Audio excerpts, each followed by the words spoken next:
안녕하세요. 법무법인 대한중앙 김 소장입니다. 안녕하세요. 조기현 변호사입니다. 오늘은 제가 대표 변호사님을 찾아온 이유가 최근에 뉴스에 나왔는데 참 안타까운 사건이 있었습니다. 여캠 BJ에게 거의 1억 5천 정도의 별풍을 쏘았는데 알고 보니 그 사람은 일개 회사원이었고 그 빚이 1억 5천 이상 진 거예요. 그러니까 1억 5천 더 썼을 거예요. 원래 모아놓은 돈도 있었을 거고. 근데 자살을 하셨더라고요. 참 안타까운 사건인데. 안타깝긴 한데 BJ한테 돈 많이 쓰는 이런 안타까운 사연은 좀 옛날부터 있어 왔는데 새삼 이슈가 된 이유가 뭐죠? 요즘에 BJ 한 명만 있는 게 아니고 여러 명이 쫙 나와서 방송을 하는 엑셀 방송이라는 게 유행입니다. 엑셀 방송이요? 네네. 그러니까 이제 예를 들어 뭐 여비제이가 10명이 나오면 각자의 그 후원하는 사람들이 있겠던 그 금액을 옆에 엑셀표를 띄워 나와요. 아, 그럼 그 여비제이가 한 번에 그 한 스튜디오에 쫙 앉아 있는 겁니까? 그렇죠. 이렇게 무슨 옛날에 엑스맨처럼 매력 어필하는 것처럼 댄스 배틀하는 것처럼 뭐 A라는 사람이 뭐 A BJ한테 쏘고 B라는 사람이 B BJ한테 쏘고 금액을 엑셀로 이렇게 정리해서 띄워놔요.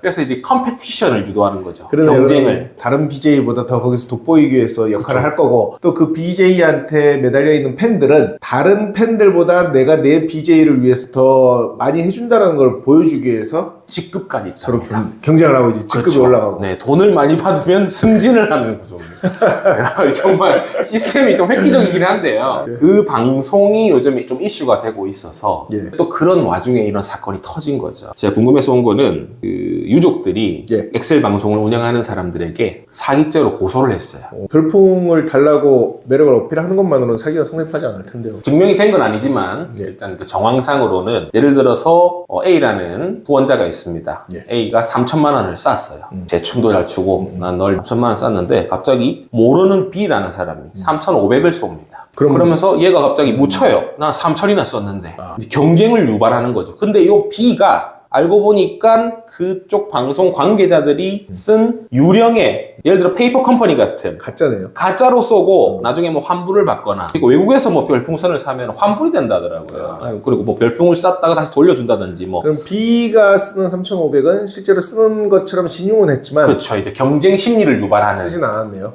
그런 정황이 있다고 해서 이거는 기망에 해당한다고 하면서 유족들이 사기죄로 고소를 한 것 같습니다. 사기가 성립할 여지가 있어요. 일단 원래 BJ한테 별풍을 쏜다는 것 자체가 어떤 등가 관계가 아닌 건 분명해요. BJ가 뭐 별풍을 내가 뭐 100을 받으면은 뭐 뽀뽀를 해준다 뭐 이런 등가 관계가 아닌 거는 분명하지만 그건 별풍 팬심으로 쏘는 거니까. 그런데 이른바 구걸 사기라는 것도 있거든요. 예를 들어서 길거리에 어떤 아주 안타까운 시각장애인 내가 앞에 안 보여 살아가기 힘드니까 돈을 달라고 구걸을 해서 지나가는 행인한테 돈을 10,000원을 받았는데 행인이 돌아서자마자 안경 빼고 눈 뜨고 집에 가버린다. 그러면 행인은 어쨌든 그 10,000원을 그냥 적선한 거지만 실제로는 이 10,000원을 줄 때는 이 10,000원을 구걸하는 사람이 뭐라고 믿고 구걸을 불쌍한 장애인이라고 생각을 했기 때문에 줬죠. 그렇죠. 그런데 실제로는 장애인이 아니었다면 사기가 성립합니다. 이것도 비슷해요. BJ 별풍을 쏘는 게 대가성은 아니지만 내가 지금 1,000만 원, 4천만 원을 쓰는 거는 내가 여기서 제일 많이 후원을 하고 있다라는 걸 인정받기 위해서인데. 그렇죠. 보통 그 쏘는 사람들도 관종기가 좀 있대요. 그렇죠.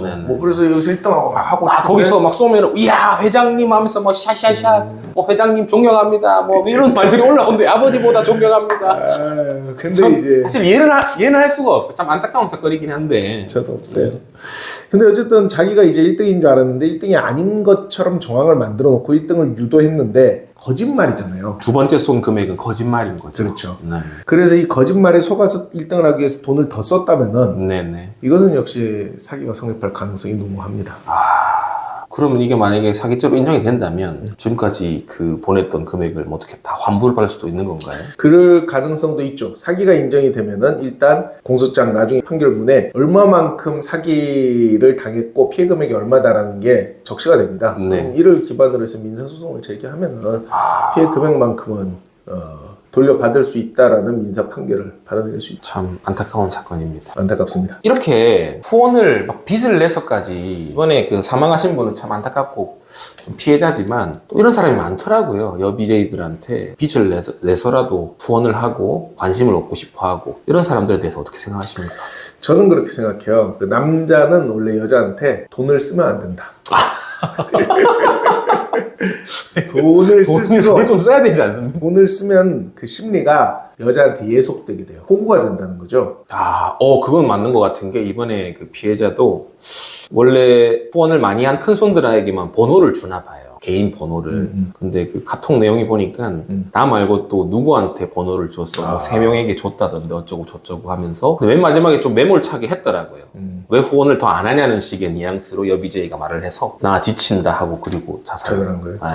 돈을 쓰니까 내가 돈을 쓴 만큼 대가를 받고 싶다는 마음이 생기는데 쭉 요령이 있는 여자들은 그 돈을 쓴 만큼 대가를 완전히 다 주지는 않아요. 계속 안 달라게 하면 심리적으로 예속되게 되고 그게 결과적으로 이른바 호구가 되는 거죠. 로맨스 스캠의 피해자가 되는 거군요. 똑같죠. 저는 이런 온라인상 진짜 사기꾼들 뿐 아니라 정상적인 연애 관계에서도 남자는 여자한테 선물을 주면 안 된다라는 그런 신념을 가지고 있어요. 정말입니까?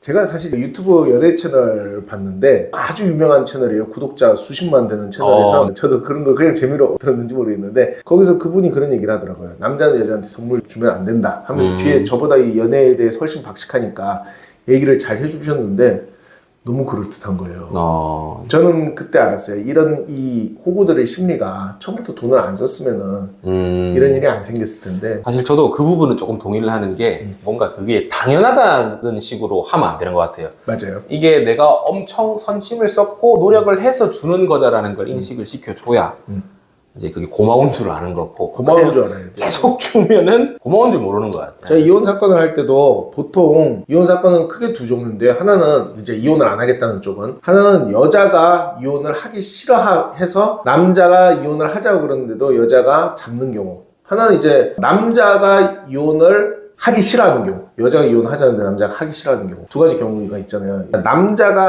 여자가 이혼하자는데 절대 하기 싫어하는 남자들 있지 않습니까? 안 돼, 가지마. 계속 나랑 같이 살아줘. 이 남자들은 오히려 이 여자한테 돈을 엄청나게 많이 썼어요. 결혼할 때부터 집도 다 해오고 생활비도 엄청 주고 엄청 준다는 게 돈이 많아서 주는 게 아니라 없는데도 계속 그럼 마누라한테 들어간 돈이 많아진단 말이에요. 근데 이 마누라가 도망가려고 그러면은 본전 심리가 못 가게. 그런데 여자가 잡는 남자들은 오히려 한량인 경우가 많아요. 집에 생활비도 안 갖다 줘요. 오늘 여기서 이 법률 방송이니까 사기의 핵심 하나만 말씀드리자면 어떤 게 사기냐? 돈을 받아내는 쪽이 돈을 주는 쪽한테 거짓말을 하고 그 거짓말에 속아서 돈이 나오면 그건 기본적으로는 사기입니다. 기망행위와 금전적 이득이 그렇죠. 있어야 그렇죠. 사기가 성립한다. 참 지금도 돈을 막 뜯기고 있는 뭐라고 표현하기가 힘드네요. 피해자분들이 계실 텐데 차라리 그 돈으로 자기를 꾸미고 그 정도 돈이면은 속된 말로 스폰을 둘 수도 있을 정도의 금액이 아닌가요? 뭐 미국에서 하는 말인가? 슈가데디 이런 거 있잖아요. 슈가데디.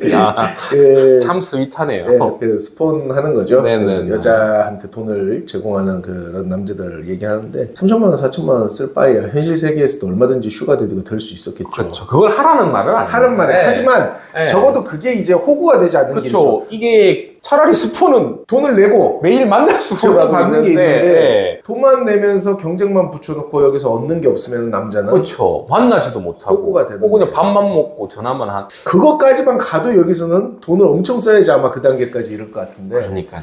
정말 이런 호구가 돼서는 안 될 것이고 제가 변호사로서 사기 피해자들을 폄하하는 발언을 한 것 같지만 그게 아니라 너무 안타까워서 그래요. 만약 이 방송을 보시면서 내가 꼭 이런 로맨스 스캠류가 아니라 하더라도 뭔가 호구가 됐다. 그래서 내가 돈을 속아서 남한테 줘버렸다 하면은 변호사의 도움을 받으면 찾을 수 있습니다. 언제든 편하게 연락 주십시오. 오늘은 좀 안타까운 사건인데 엑셀 방송 관련해서 자살 사건이 나와가지고 저희 대표 변호사님 모시고 한번 말씀 나눠봤습니다. 혹시나 이런 피해를 당하고 계신 분이 있다면 언제든 저희 법무법인 대한중앙으로 연락 주시기 바랍니다. 오늘 영상 재밌으셨다면 구독과 좋아요 부탁드리고요. 혹시나 궁금한 점 있으시면 댓글로 남겨주시면 저희가 또 답변 성실히 드리겠습니다. 감사합니다. 감사합니다.